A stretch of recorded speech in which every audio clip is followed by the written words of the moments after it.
National Director of Sales Operations for Africa and Indian Ocean for Hilton. Well, good evening and thank you very much for joining us. I can see another wonderful World Travel Award in your hand there. Can you tell our viewers what you've got lined up over the next 12 months to make sure you win again next year? Sure.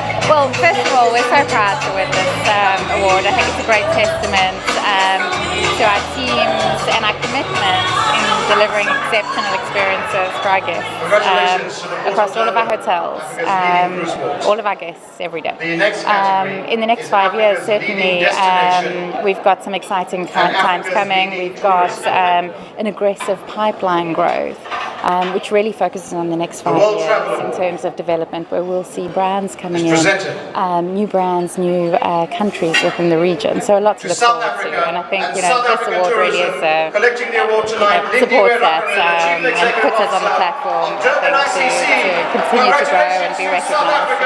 Congratulations. Thank you very much, Douglas. Thank you. Thanks, Chris.